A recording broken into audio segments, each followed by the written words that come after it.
Yo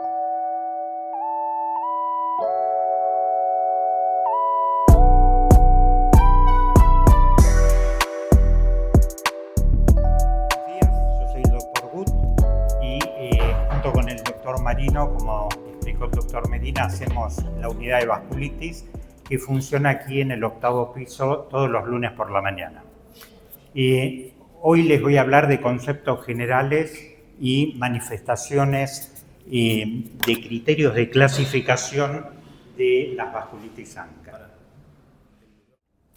Bueno, las vasculitis constituyen uno de los grupos más interesantes y confusos de enfermedades dentro de la medicina interna y representan un verdadero reto, ya que para su diagnóstico no solamente hay que diferenciarlas entre sí, sino de todas las enfermedades que simulan serlo. Las vasculitis también son un grupo heterogéneo de enfermedades multisistémicas, raras e infrecuentes que necesitan, para ser consideradas como tales, tener en cuenta las manifestaciones de enfermedades de distintos órganos y necesitan para su confirmación una anatomía patológica y eventualmente, si esto no es posible, hacer imágenes donde se vean las típicas lesiones vasculares. Dicho esto, podemos clasificar o definir primero a las vasculitis como un grupo de entidades clínico-patológicas caracterizadas por inflamación y alteración de la pared vascular, ya sea como necrosis o destrucción, llevando a estenosis, trombosis o ruptura, lo que genera isquemia o hemorragia de los tejidos afectados. Con respecto a las clasificaciones, creo que es importante clasificar las vasculitis por varios motivos. Primero, porque nos permiten saber cuáles son el total de las enfermedades que están englobadas en este pequeño mundo de las vasculitis. Segundo, porque cuando nosotros tenemos la anatomía patológica y nos habla, por ejemplo, de una vasculitis necrotizante granulomatosa, vamos a saber qué enfermedades son las que tenemos que pensar. Y en tercer lugar, porque muchas de estas vasculitis que están englobadas en determinados grupos tienen tratamientos que son parecidos, lo cual también simplifica un poco el tratamiento. Quiero decir primero el concepto de qué es clasificación y definición, porque muchas veces se confunde y se piensa que son sinónimos. Uno clasifica pacientes que ya tienen diagnóstico de una enfermedad y se ponen las características más importantes para que cuando se hagan trabajos de investigación clínica o de otro tipo, esos pacientes sí o sí tienen que reunir esos criterios. Con lo cual nos aseguramos que la enorme mayoría de los pacientes tengan ese diagnóstico. Pero existe una proporción pequeña de que los pacientes puedan estar clasificados y no tengan ese diagnóstico. Por otro lado, hay pacientes que pueden no cumplir criterios de clasificación y tener el diagnóstico de esa enfermedad.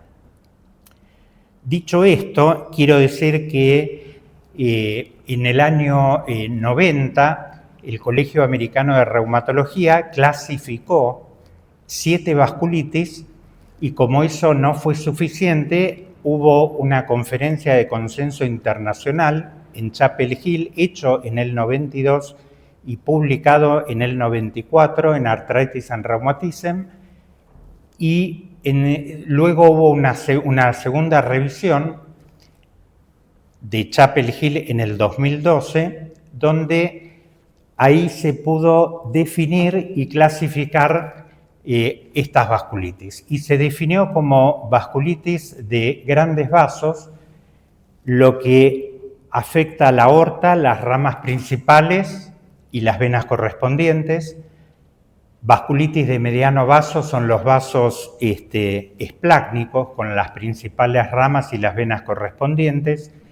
Y vasculitis de pequeño vaso son los vasos intraparenquimatosos, arteriolas capilares y vénulas.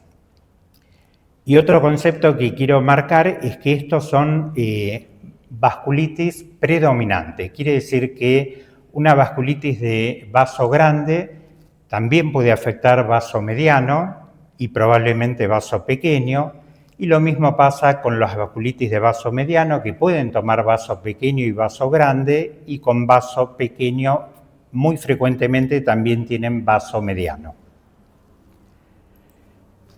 Y aquí vemos cómo la vasculitis de grandes vasos, hay dos entidades, la arteritis de Takayasu y la mal llamada arteritis de células gigantes.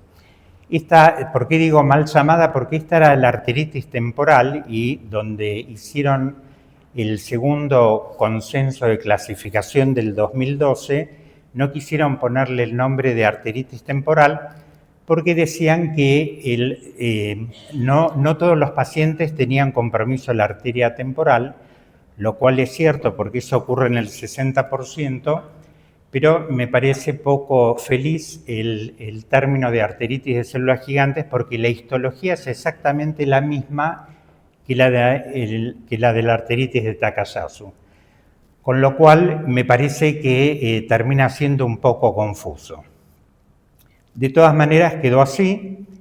Luego tenemos las vasculitis de vaso mediano, donde tenemos dos enfermedades, la poliarteritis nodosa y la enfermedad de Kawasaki, que las vasculitis de vaso mediano además tienen la particularidad de que tienen frecuentemente estenosis y aneurismas intraparenquimatosos.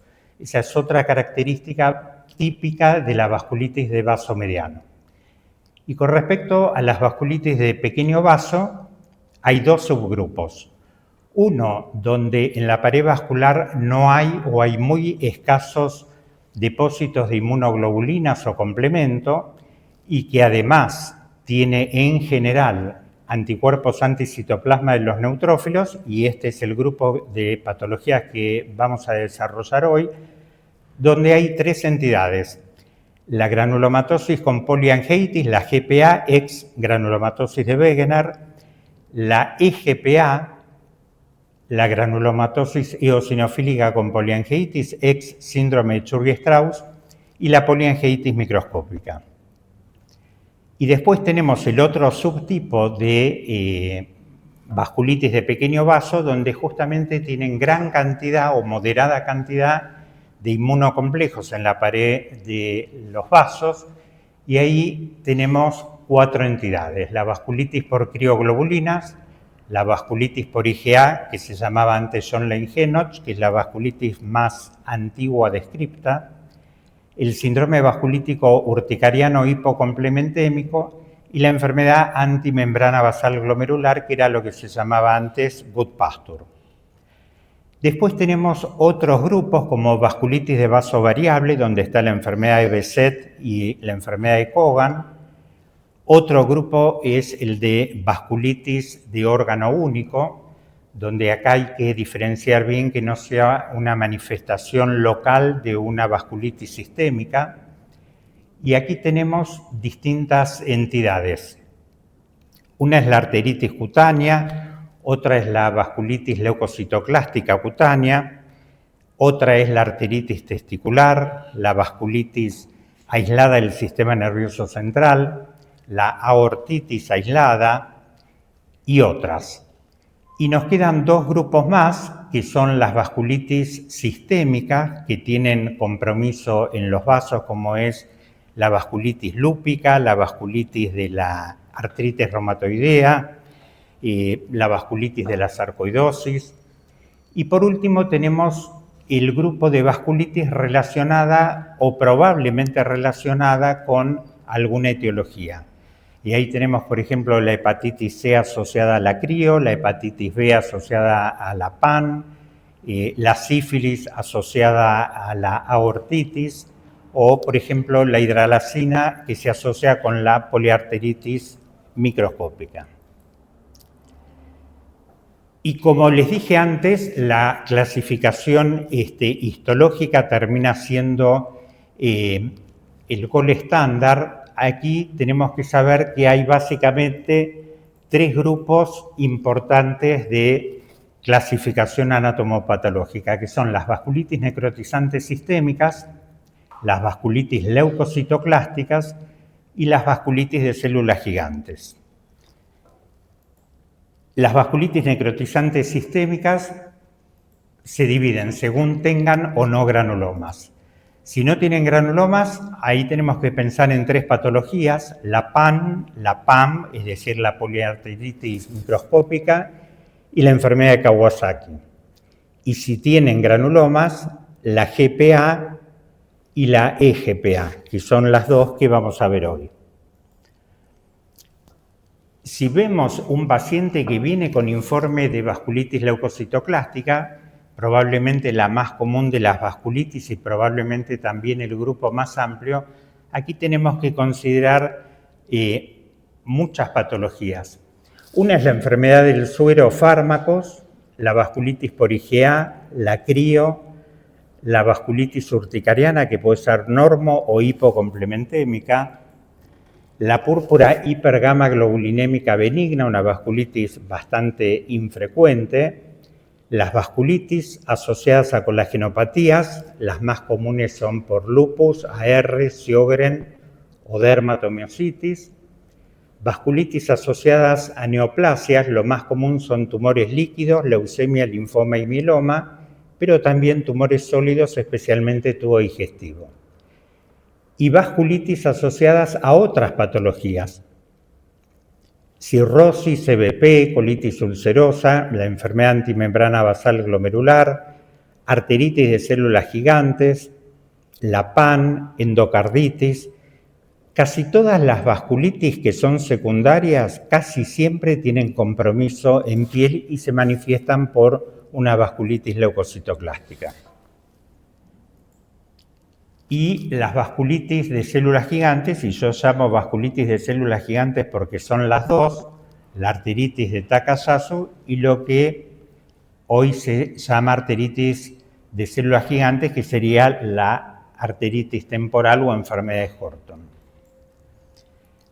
Esto es para mostrarles que por supuesto va a estar mucho mejor explicado lo que es el ANCA, que es el anticuerpo anticitoplasma de los neutrófilos, donde se ve acá un patrón citoplasmático y esto correlaciona con el PR3 y este es el patrón perinuclear. Fíjense, acá estaría el borde de la célula, igualmente acá, y lo que tiene es estrictamente lo perinuclear.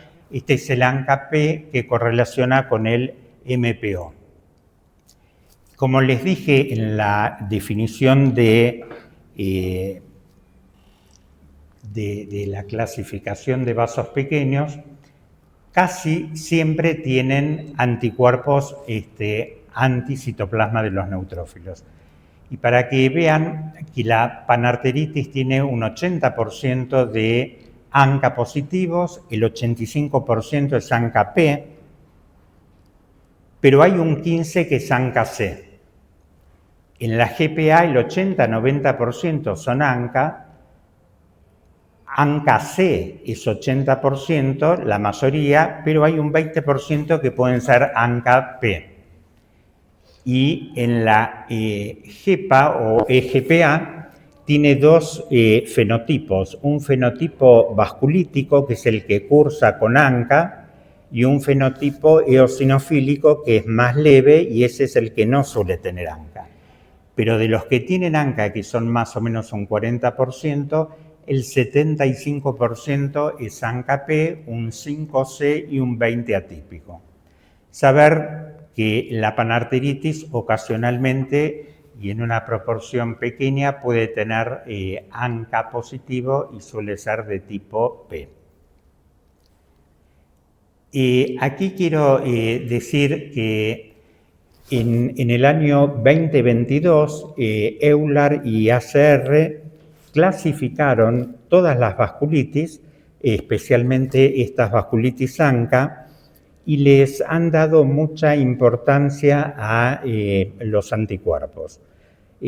Solo para comentar, no me voy a decir esto porque es un poco denso, pero por ejemplo la panarteritis, la poliangiitis microscópica tiene que tener 5 puntos y el ANCA-P representa solamente 6 puntos, nada más que ese dato, con lo cual le resta importancia a todas las manifestaciones clínicas.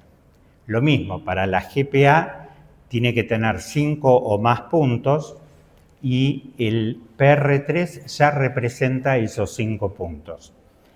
Por eso, para evaluar el rendimiento de los distintos criterios, aquí en la división se reclutaron 115 pacientes con vasculitis ANCA y se las definió según criterio clínico, de las cuales más del 50% eran GPA.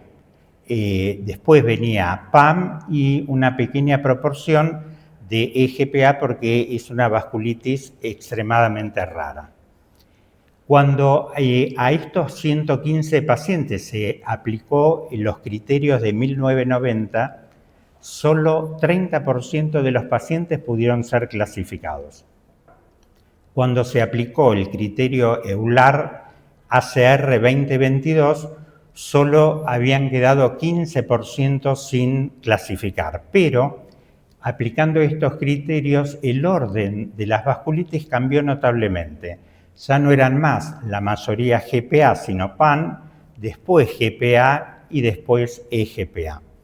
Y esto que vimos nosotros se vio en distintos trabajos europeos donde pasó exactamente lo mismo. Ellos tenían pacientes que la mayoría eran GPA y cuando hicieron estos criterios ACR EULAR 2022, cambiaron igual que a nosotros y pasaron a ser PAN. Con lo cual yo creo que estos son, vuelvo a repetir, criterios de clasificación, que son los que uno va a usar cuando va a hacer algún trabajo de investigación. Pero creo que en la práctica uno tiene que evaluar la parte clínica, el laboratorio, las imágenes, la serología y con eso consensuar un diagnóstico.